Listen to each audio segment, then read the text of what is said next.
Hello guys, welcome back to our new session. आज हम अपना एक्सरसाइज 3.4 करेंगे। 3.4 में फर्स्ट क्वेश्चन क्या दे रखा है, स्टेट वेदर ट्रू और फॉल्स। हमें सिर्फ ये बताना है कि कौन सी स्टेटमेंट ट्रू है और कौन सी स्टेटमेंट फॉल्स है। अब देखो, फर्स्ट पार्ट दे रखा है ऑल रेक्टेंगल्स आर स्क्वायर। ये कह रहा है कि जो सारी की सारी रेक्टेंगल होती हैं वो स्क्वायर होती हैं। तो ये क्या बात है, ये है गलत। क्यों? अब देखो, जो रेक्टेंगल होती हैं उनको हम स्क्वायर नहीं बोल सकते। क्यों? क्योंकि रेक्टेंगल में सारी साइड इक्वल नहीं होती हमारी। लेकिन जो स्क्वायर होते हैं हम स्क्वायर को रेक्टेंगल बोल सकते हैं, क्योंकि रेक्टेंगल की क्या डिफाइन होती है कि भाई आमने सामने की जो साइड होती हैं वो इक्वल होती हैं। ठीक है, तो हम ये चीज़ बोल सकते हैं कि all square are rectangles but does not all rectangles are square. ठीक है, तो ये चीज़ हमारी क्या है, फॉल्स है। अब सेकंड क्या दे रखा है, ऑल रोम्बस आर पैरेललोग्राम। ये कह रहा है कि जो सारी की सारी रोम्बस होती हैं वो पैरेललोग्राम होती हैं। हाँ, ये सही है। क्यों? क्योंकि देखो, रोम्बस जो होती है, रोम्बस की सारी साइड इक्वल होती है हमारी, ये ठीक है, सारी साइड इक्वल होती है रोम्बस की। हाँ, लेकिन पैरेललोग्राम में ये कोई ज़रूरी नहीं होता कि सारी साइड इक्वल होती हैं। ठीक है, तो इसलिए हम ऑल पैरेललोग्राम्स आर रोम्बस ये नहीं हो सकता, लेकिन हाँ ऑल रोम्बस आर पैरेललोग्राम ये हो सकता है, ये ट्रू है। All squares are rhombus and also rectangles. ये कह रहा है कि ऑल स्क्वायर्स आर रोम्बस, सारे के सारे जो स्क्वायर होते हैं वो रोम्बस होते हैं, एंड ऑल्सो रेक्टेंगल्स, और रेक्टेंगल्स भी होते हैं। अब देखो, ये भी ट्रू है। क्यों? क्योंकि जो स्क्वायर होते हैं, स्क्वायर की सारी साइड इक्वल होती है और रोम्बस की भी सारी साइड इक्वल होती हैं। ठीक है, और इनके जो डायगोनल्स होते हैं वो भी क्या होते हैं, एक दूसरे को बाइसेक्ट करते हैं। ठीक है, और ऑल्सो रेक्टेंगल, रेक्टेंगल की भी वही डेफिनेशन होती है, क्योंकि स्क्वायर में जो सारे के सारे इंटीरियर एंगल जो भी होते हैं उसके सारे वो 90 डिग्री के होते हैं, और रेक्टेंगल में भी हमारी डिफाइन यही होती है, सारी मतलब एक दूसरे के साइड इक्वल होती है। अपोजिट साइड स्क्वायर की तो खैर सारी साइड इक्वल होती हैं, और जो अंदर के जो एंगल होते हैं वो 90 डिग्री के एंगल होते हैं। तो इसलिए all squares are rhombus and also rectangles, ये ट्रू है। All squares are not parallelogram. ये कह रहा है कि सारे के सारे स्क्वायर जो है वो पैरेललोग्राम नहीं होती, ये रॉन्ग है। क्यों? क्योंकि हमें पता है जो स्क्वायर की साइड होती है वो सारी साइड इक्वल होती हैं, और इक्वल होते हुए भी पैरेलल भी होती हैं। ठीक है, तो ये डेफिनेशन गलत है, रॉन्ग नहीं, मतलब ये नोट पैरेललोग्राम नहीं, पैरेललोग्राम होना चाहिए था कि ऑल स्क्वायर आर पैरेललोग्राम्स। अब है E part, all kites are rhombus. ये कह रहा है ऑल काइट्स जो होती हैं वो रोम्बस होती हैं, ये गलत है, क्योंकि सारी की सारी जो काइट्स होती हैं वो रोम्बस नहीं हो सकती, क्योंकि काइट्स में तो ऐसा भी होता है कि सारी सारी साइड इक्वल नहीं होती हमारे। हाँ, ऑल रोम्बस को हम काइट्स बोल सकते हैं, लेकिन ऑल काइट्स को रोम्बस नहीं बोल सकते। ऑल रोम्बस आर काइट्स, हाँ ये सही है, क्योंकि देखो ये आ गया इसमें, क्योंकि रोम्बस की सारी साइड इक्वल होती हैं और काइट की सारी साइड इक्वल नहीं हो सकती, इसलिए काइट को हम रोम्बस नहीं बोल सकते। हाँ, लेकिन रोम्बस को काइट बोल सकते हैं, क्योंकि काइट में ये कोई हमारा होता नहीं कि भाई सारी सारी साइड इक्वल होनी चाहिए। ठीक है, ऑल पैरेललोग्राम्स आर ट्रेपीजम्स।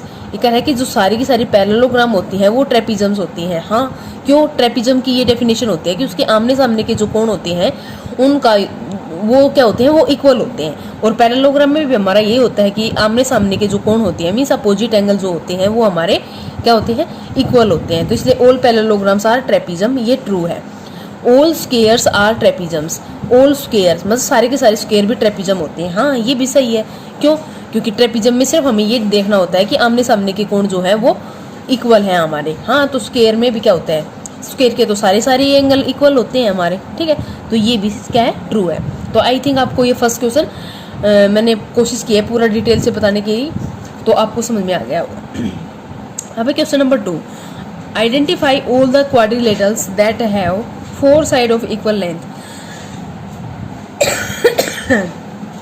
ये कह रहा है कि अब हमारा question number 2, identify all the quadrilaterals that have 4 side of equal length.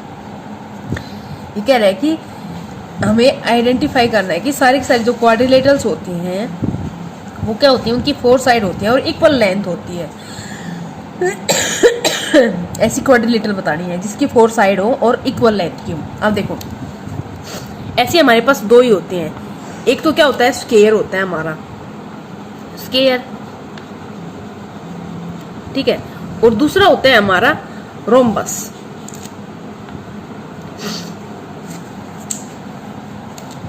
ठीक है, तो दो ही चीज आएंगी इसमें, एक स्क्वायर हो जाएगा और एक रोम्बस हो जाएगा।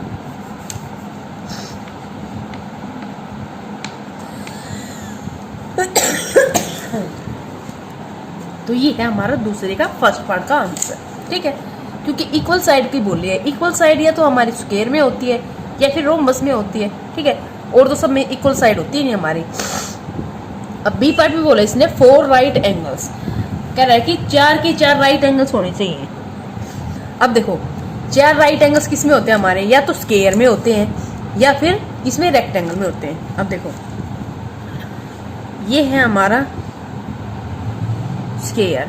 ठीक है, स्क्वायर में भी 4 राइट एंगल मीन्स 90 डिग्री का, ये भी 90 डिग्री, ये भी 90 डिग्री और ये भी 90 डिग्री, ये भी 90 डिग्री। तो ये है हमारा स्क्वायर। और 4 एंगल राइट एंगल के ये 90 डिग्री के रेक्टेंगल में भी होते हैं। तो ये हमारा रेक्टेंगल। ठीक है, तो ये था बी पार्ट का आंसर, मीन्स इसमें स्क्वायर और रेक्टेंगल दो होंगे। अब क्वेश्चन नंबर 3। क्वेश्चन नंबर 3 में बोल रखा है explain how a square is a quadrilateral, a parallelogram, a rhombus और अ रेक्टेंगल। अब देखो कह रहा है कि हमें एक्सप्लेन करना है कि कैसे स्क्वायर क्वाड्रिलेटरल्स होता है। अब हमें पता है कि क्वाड्रिलेटरल्स की क्या पहचान होता है कि जिसमें 4 साइड हो वो क्वाड्रिलेटरल होता है। तो स्क्वायर की हमारी 4 ही साइड तो होती है, तो 4 साइड और वो भी अपोजिट साइड इक्वल होती हैं एक दूसरे के।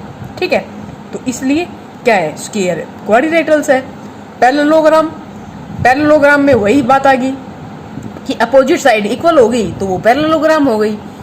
रोम्बस, रोम्बस क्या, स्क्वायर की 4 साइड क्या होती है हमारी इक्वल होती हैं और इनके डायगोनल्स आपस में एक दूसरे को बाइसेक्ट करते हैं। ठीक है, और रेक्टेंगल, स्क्वायर के भी सारे के सारे एंगल्स जो है 90 डिग्री के होते हैं और रेक्टेंगल के भी सारे एंगल 90 डिग्री के होते हैं। ठीक है, तो इसलिए स्क्वायर क्या हो गया हमारा, रेक्टेंगल भी हो गया। ठीक है, बस ये ओरली क्वेश्चन थे, आज के कुछ सोल्व करने का नहीं था।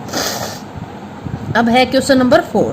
अब क्वेश्चन नंबर 4 में क्या दे रखा है, name the quadrilaterals whose diagonals bisect each other and perpendicular bisect of each other are equal.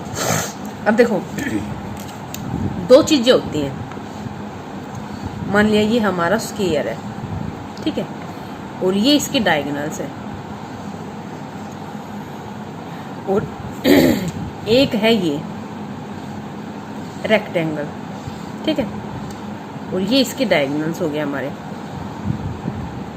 ठीक है, अब देखो ये दोनों आपस में, ये डायगोनल्स भी और ये डायगोनल्स भी एक दूसरे को बाइसेक्ट कर रहे हैं, वो बात तो ठीक है। बाइसेक्ट का मतलब होता है कि दोनों आपस में एक दूसरे को बराबर बराबर हिस्सों में काटना, लेकिन इसने बोला है परपेंडिकुलर बाइसेक्ट। परपेंडिकुलर बाइसेक्ट का क्या मतलब होता है वो समझाना चाह रही मैं आपको। परपेंडिकुलर कोई भी चीज होती है तो वो होती है, जैसे मान लीजिए कोई लाइन है हमारी, इसके ऊपर सीधी कोई लाइन आती है, मीन्स इसके ऊपर 90 डिग्री का एंगल जो बनाती है, तो ये इसके ऊपर परपेंडिकुलर है, इसको हम परपेंडिकुलर बोलेंगे। कोई भी रेखा, अगर किसी भी रेखा को ऐसे दो हिस्सों में मान लिया, एक लाइन ये है एक लाइन ये है, बाइसेक्ट कर रही है, मान लिया बराबर बराबर हिस्सों में बाइसेक्ट कर रही है, लेकिन इसको हम परपेंडिकुलर नहीं बोलेंगे क्योंकि 90 डिग्री का एंगल नहीं बना रही। जब आपस में ये 90 डिग्री का एंगल बनाते हैं तो हम इसको परपेंडिकुलर बोलते हैं। तो ये डिफरेंस था इसमें। ठीक है, अब मैं बताती हूँ आपको इसमें क्या दिया है। Bisect each other, name the quadrilaterals whose diagonals bisect each other.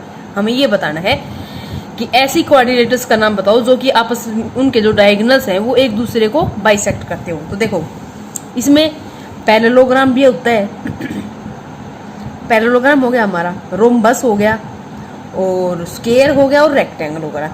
ठीक है, ये 4 साइड इसमें आएंगे। ठीक है, अब है दूसरा, all perpendicular bisect of each other.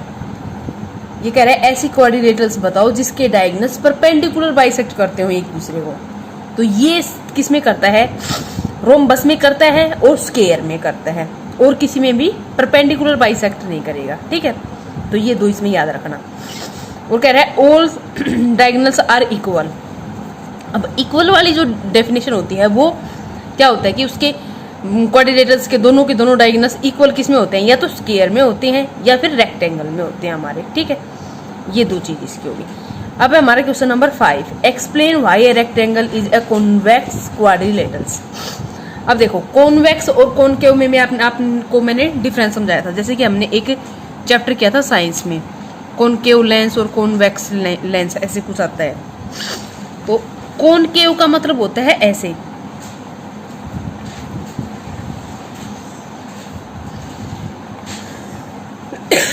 ये देखो अंदर की साइड जा रखा है, ठीक है।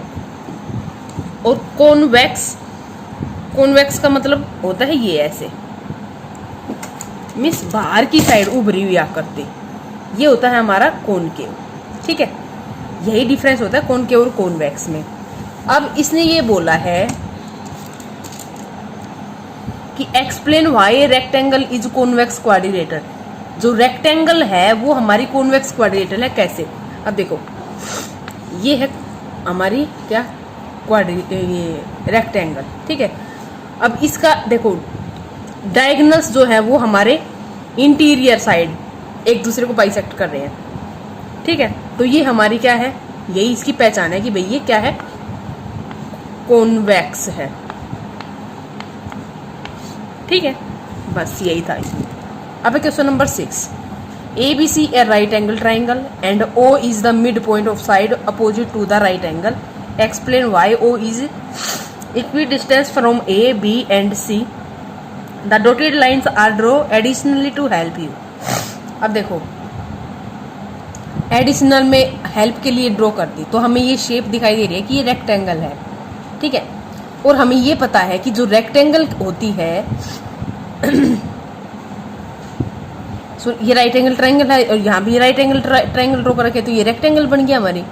और रेक्टेंगल के जो दोनों जो हमारे डायगोनल्स होते हैं वो दोनों एक दूसरे को क्या करते हैं, बाइसेक्ट ईच अदर करते हैं, ठीक है।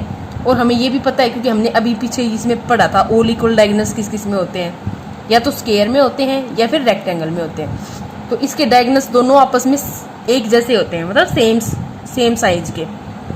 अब जब सेम साइज के होंगे और दोनों आपस में एक दूसरे को बाइसेक्ट करेंगे, तो हमें ये बताइए दोनों बाइसेक्ट कर रहे हैं ओ पर, तो ये सारी की सारी जो पॉइंट है ABCD ये ओ से सेम डिस्टेंस पर होंगे, ठीक है।